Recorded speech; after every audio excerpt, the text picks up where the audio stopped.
Closed captioning provided by the full-time MBA program in the Haslam College of Business. Learn, transform, lead. It all starts here. Big Orange Basketball, the Rick Barnes Show. Time now to go inside the orange for an exclusive look at the basketball balls. The Rick Barnes Show, hosted by Tennessee head basketball coach Rick Barnes and the Vol Network's Bob Kessler. Pulls up, fires a three. That's good. Welcome to Big Orange Country and the Rick Barnes Show. Brought to you each week by the Big Orange Debit Card, only from the official bank of the Vols, First Tennessee. By Ford. Pick and roll in a new Ford with available EcoBoost technology, only at your local Ford dealer. By Verizon. Come home to a better network. Verizon, official wireless provider of the Tennessee Volunteers. And by Farm Bureau Insurance. With agents in more communities than any other insurer, Tennessee turns to Farm Bureau Insurance, the official insurance of the Vols. Welcome to Tennessee basketball with Coach Rick Barnes. The Volunteers got a big win this week against Mississippi State on the road. That's one of the steps for this basketball team this year, to win on the road. It really was a good win when you think the fact that we really knew kind of going in that Armani wouldn't have a chance to play. But when that happens, it gives other guys a chance with the opportunity to get those minutes, and I thought some guys took really full advantage of it. Especially Dietrich Mostella. Played really well, played his best game of the year. He continues to improve defensively. We know that he can get going offensively, and when he stays within himself offensively and takes good shots, he really can get on a roll. It's when he tries to press too much and that he kind of gets himself in trouble sometimes. Then you ran into a Vanderbilt team that really played well. They were picked second in the preseason polls. They played like that. Well, they've had some injuries, but we knew going in that it would be one of the toughest matchups that we had because of their height, and the fact is they can shoot the ball. And their length, we knew even if we wanted to try to get there to double the post, they could pass out over top of us. But they did some good things too to get the court offset, where we are going to really have to work hard to get some help on the backside. But they played great, and I just didn't think that we were very good from the start of that game, especially offensively. We'll break down Tennessee basketball and show you highlights next here on the Rick Barnes Show. You're never too young to be a VFL. Sign up for the Junior Vols Club. For more information or to sign up for Junior Vols, visit utsports.com. Presented by the Knoxville Orthopedic Clinic. Proudly serving the University of Tennessee Athletic Department since 1949. The Rick Barnes Show is being brought to you by the Dish 3-year TV price guarantee. Same price every month for 3 years. Dish, proud sponsor of the Big Orange. By the natural gas utilities and pipeline companies in Tennessee. Natural gas. And by UT Medical Center, Tennessee's hospital. UT Medical Center, wisdom for your life. Let's take this chance to break down Tennessee basketball with Coach Barnes. Coach, talk about the Mississippi State game, some of the things you did well in that game. Well, we knew we were going to have to play against 2-3 zone most of the night, which we did, and so we really wanted to get flow. We wanted ball movement. We knew we had to get player movement, and we wanted to penetrate as much as we could and get into the middle of the zone. And right here is a situation, side out of bounds to start with, where we get the ball in, and we're going to try to run a little action right here, really to see if we can break Kevin Punter loose right here. Try to just time up here a little bit, and hopefully maybe he'll be able to sneak right here for a little shot, and Robert Hubbs will try to screen this man, and then if not, slip right in there. And if he slips in there, he can look at a number of different things. And if we don't get that, we got to flow now. We've got to get into where we keep the ball moving, and I thought we did a good job here. So here, the real look would be right here. See, Dietrich, they did a good job right here. Again, I think that's Bach. He should be up a little bit closer, so you got that look. You got him flashing in here. You got KP stepping up right there. And then we throw back and drives baseline. We don't have it. Now we got to keep the ball moving, and right here, Robert does a really good job of a random ball screen right there. And now Dietrich does a good job here where he looks at it and he starts heading down the lane right there, great pace. And that shot is it's a shot that we do practice with our players, getting into the lane with a little floater here. And now what we want to see more than anything is rebound as opposed to standing and watching it. But he makes a tough shot here. But the one thing we did was keep the ball moving. Well, let's talk about, but if you rebound, this guy still has to get back. Well, the guy that when he doesn't shoot, it's his job to get back. Okay. I'm sorry, that was Shambari over there to start with. But we always want he's into playing what we would call the 4 position right now. He should always be going to the boards. Let's look at another play. And then right here's a situation where we're coming down the floor and we're really trying to, we're in a position, I think we're kind of bogged down here, and we want to make sure we get to the foul line if we can. So we run this little play right here where we get a lot of movement. You see this movement, and if you watch this all year, we run this. And now what we've tried to do here is keep everybody outside the three-point line and get the ball over here to KP, and we're going to give him this opportunity to drive the baseline. And when he does that, we have what are referred to as the 4 Ds. You got a guy that's got to be in the corner for a drift. You got to have a diagonal, and you've got to have a drop man here, and we need a dunker coming right down the middle. And you'll see this right here where he drives, and he drives and he gets fouled. And what should be happening from right here is you see this guy's coming. We have Devin Bachman coming over here behind it that he can always throw back to. Derek Reese should already be down in here, and then Robert Hubbs would slide right here. But we got what we wanted. Defense to move, isn't it? And what we wanted was really to create contact and try to get to the foul line right there. So that was a really good play for us. All right, let's move on to the Vanderbilt game and a couple of things offensively that you try to do against the Commodore defense, which is very good. Yeah, well, you know, again, this was a tough matchup for us, but this is a play that we run often, and when we can, especially we feel like we can get a matchup with Robert Hubbs when he goes to the small forward position. What we're looking for right here, the option on this, obviously, I'd like to see us do a better job of making him guard this all the way to the basket so we can maybe get a lob. We've gotten that this year a couple of times. If not, if Armani's man doesn't help, that should be a look. And if he can get his man to help, we'll be able to get the ball right here. And now, right now, the KP gets out. This is up to Robert to read this. There's a number of different things he can do right here. Good screen right there by Admiral. And the way he reads this, he just back cuts. Does a good job right there. And what I'd like to see even more so right here is for him now to step in front of him. Now, as he's coming back, Admiral should be ducking in right here. So Armani's up here looking. He can look at a couple different options right there. We want these two guys loaded up right here, and if the pass can come to them, they can put it in there, or they can shoot the ball. But right here, Robert gets it, and they don't come down, and he does a good job right there. And he's really good in that area. And again, what should happen right here that's not happening, should be rebounding, and he would be back. But see, Armani needs to get better at this right here. He and Robert Hubbs, when they're in this position, they stand and watch too much. That's a tough shot by Hubbs. He's really good in the lane. He's really good in there. You know, he really is, and really good job of Admiral being there. But again, we need to have more guys come to the offensive board.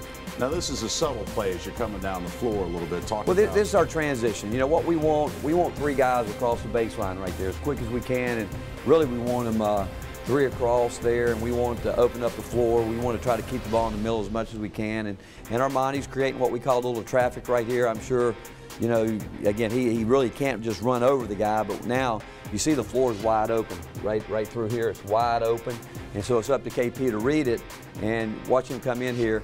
He gets a run and start. I mean, that's what we want. We want him to get a run and start. Now it's hard for, obviously him, but it's hard for him too, right there. But I like to see, again, that's Shimbari, and then over in the other corner, they got to be ready. Again, and Derek Reese does a great job of trying to duck in here. That also creates a little bit of a driving lane if we need it. But now KP's got to read right now. If this guy comes in, he would come in. He's got that for a shot. If he can get the ball right there, which we did last night to Admiral. And if this guy comes in, he's got to be able to see that over there too. If he drops, he's got to be able to see this. But right here, he just does a really good job of getting there and getting in there and getting fouled. That's a really good job of Derek Reese. You see at full speed. So you see his man really can't help. And then KP's got the angle right there. And this is what it's called the crack, right in this area here. He gets in there. Good things happen, and you also see he's got to be able to read it. So when people talk about a point guard, what he has to do, I mean, he's got four options he can look at. Really, he can make his own play. If he comes in, he can kick there. He can get that little pass there. If not, he can skip it. If not, he can throw back here. But really a good play by KP right there. Really good play. Gets the basket and the foul. Yeah. That's breaking down Tennessee basketball with Rick Barnes. We'll be back in just a moment. With SEC action heating up on the basketball court, now is the time to gear up for Tennessee basketball. On sale now at participating Cracker Barrel Old Country stores are My All t-shirts. Pick up your shirt while supplies last and give your all for Tennessee. Presented by Dish. It's time now to go inside the orange. Brought to you by Vol Network Home Entertainment. Available at participating Walmart locations and online at volnetwork.tv. Kicks it off. Mostella on the way is good. Tell you what, Mostella shooting lights out today. Well, I think what he's done, I think his teammates have confidence in him that they think or they know that he's kind of somewhat fearless. The games when he's locked in mentally, I've even had Armani come up to me before games and say, Coach, Dietrich is ready. Since the arrival of Coach Barnes, sophomore guard Dietrich Mostella has found a new sense of explosiveness. But the difference wasn't made in the gym. It started in the film room. So he had shown me all the clips where I wasn't pushing myself, so it can help me in the long run. I feel like after all the film sessions me and him had, it just basically just helped me push myself to another level, and I feel like it's all coming in play right now. They want to learn, and when you've got a person that wants to learn, you want to do everything you can to help them. For Mostella, Barnes was the first coach to take the time to personally sit down with him and go through film. I was open to it, but it was kind of weird at the same time because you never know what he had said when we start looking at the film. So basically, the whole time we was watching film, it's like it was nervous. I was nervous and sweating, but it's something I need to do. The change needed wasn't a matter of technique, it was heart. Just bringing more energy when I come in off the bench, just helping to keep the bench up. And like when I'm not in the game, just bringing more energy, just keeping everybody involved and around. So we've talked about knowing who you are, knowing what your strengths are, knowing what your weaknesses are, and understanding that a wide open shot is better than trying to put your head down and drive in and go looking for trouble and find it. The floor to Mostella. Mostella gets to the other side of the rim and lays it in. And it's working for Mostella. He's scored double figures in 7 of the last 8 games, averaging 14 points in those games. But the focus for the guard is simple. I'm just trying to stay consistent. Like, I know I brought it the last 7 to 8 games, but I just really just trying to remain consistent and just help the team out. For the Rick Barnes Show, I'm Maddie Glab. Dietrich's really made some strides, hasn't he, offensively? He has. He's made strides everywhere there. I think he's made his biggest strides defensively because he really, when we first got started with him, did not have a lot of wherewithal to understand defensive basketball. And he's worked at it, though. And offensively, he, again, we know he can shoot the ball. And when he really does take his time and take rhythm shots or get into the flow of the game, he's a guy that we think that when it leaves his hands, it's got a great chance of going in. When we come back, we'll go in the gym with Tennessee center Kyle Alexander. Calhoun's and the Vol Network invite you to talk Tennessee basketball every Monday night on Vol Calls. Join special guests in person or tune in from 8 to 9 p.m. Eastern as the Vol Network broadcasts live from Calhoun's on the River in downtown Knoxville. The Rick Barnes Show is being brought to you by Farm Bureau Health Plans. We've got you covered. Get a rate quote online at fbhealthplans.com or at your local Tennessee Farm Bureau office. By Eastman Chemical Company, promoting sustainability. Remember, good sports always recycle. And by Vol Network Home Entertainment, available at participating Walmart locations and online at volnetwork.tv. Maddie Glab here with head coach Rick Barnes and Kyle Alexander here to break down Kyle's high release. You guys talk about the high release a lot. What does that mean? Well, what we'll do, we'll start out with Kyle on the free throw line and we'll show his regular release from his free throw. He's going to shoot his free throw and you'll see one before he starts where he places the ball above his head. So you'll watch this shot right here. So you see right there, Kyle's really an excellent free throw shooter where he puts the ball right here, but when he gets into the post, come right here, Kyle, if he would try to turn with his back to the basket and put the ball right there above his head, turned like a high release, but if he put it down here as regular release, I can almost get it, okay? And obviously guys his size could get it. So we talk about playing as long as you can play. Now we're talking about his length, so we want the ball up there as high as he can. So he really has 2 shots. He's got his regular release, and now he has his high release. And this is something he's really worked on, along with trying to get position. So let me throw it into you a few times and just watch him.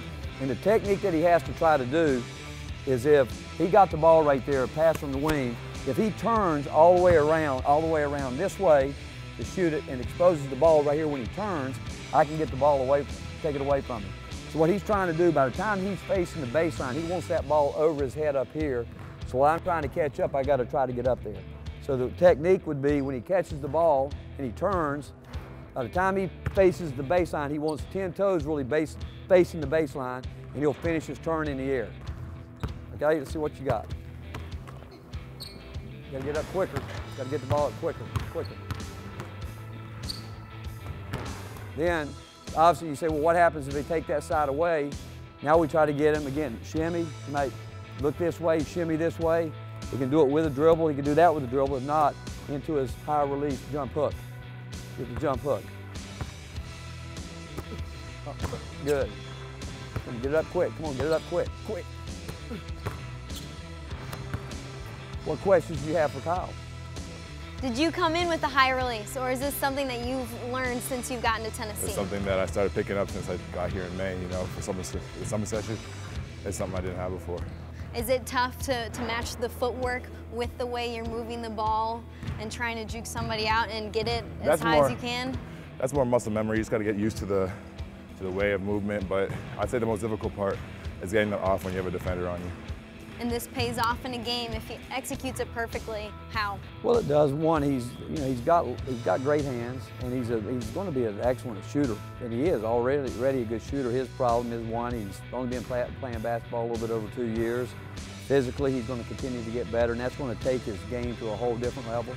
I think he's going to end up being a terrific scorer, both inside and out. But just like when we went through the KP segment, Kyle started the same thing where he came right here, started right here, underneath the basket, right here, just working on a high release where he put the ball way up over his head to start with, just standing there, just learning to shoot that shot, use your legs. He started out just like that, then we added the footwork to it.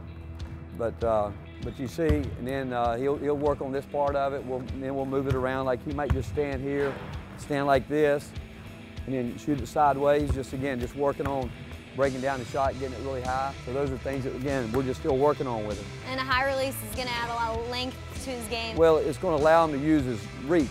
And in here, again, you've got to play up really high.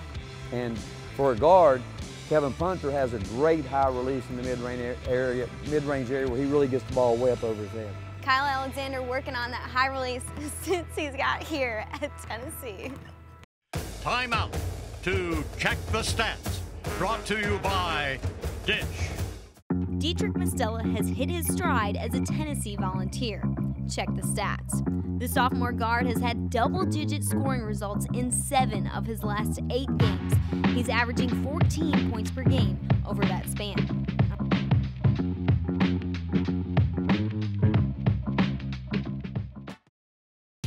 It's time to announce the AutoZone Player of the Week. Get in the zone. AutoZone. In the zone for Tennessee was Kevin Punter for being a leader in points and assists this week. He had a combined 49 points and 8 assists. Congratulations to Kevin Punter, our AutoZone Player of the Week. From parts to helpful advice, AutoZone has everything you need to get in the zone. AutoZone. It's time now for Ask the Coach, presented by Academy Sports and Outdoors. Right stuff, low price, every day. Academy Sports and Outdoors, proud corporate sponsor of the Vols. All right, Coach, here's the questions from Jack Rosenberg. How you doing in the Infinity Coaches Charity Challenge? Not good enough. You know, I'm right there on that bubble. I think you got to be in the top 24, something like 25 to move to the next round, and I think I'm right there at 24, somewhere in there. But so I need you to start voting every day. I will, every day. You can vote every day, ESPN.com/Infinity, and the money that you're trying to raise is going to Emerald Youth Foundation. You know, once I got here and knew that, you know, Candy and I wanted to get involved with the youth in this town, and Emerald Youth came highly recommended, and after meeting with Steve Diggs and the people over there, so it's unbelievable what they're doing here for our youth, and it's a great charity. It really is, and if we could help them out any way we can, it'd be awesome. So vote once a day, ESPN.com/Infinity. Vote for Coach Barnes. Saturday, big game with South Carolina at the arena. It really is. After the way we played against Vanderbilt, I'm going to be real disappointed if we don't come back and play a lot more focused. South Carolina, Frank Martin, we obviously coached against each other while we were both in the Big 12, and Frank does a great job. His teams always defend you very hard, very physical team, and has done a great job building that program back. And so it's going to be, again, like every game. You know, we're just 6 games into Southeastern Conference play. There's a long way to go, but we certainly have to do a whole lot better job Saturday than we did against Vandy. Hope to see you Saturday with good luck, Coach. You. And we'll hope to see you at the arena on Saturday. It's a noon tip-off, Tennessee and South Carolina. We'll show you the highlights next week as we talk Tennessee basketball with Rick Barnes.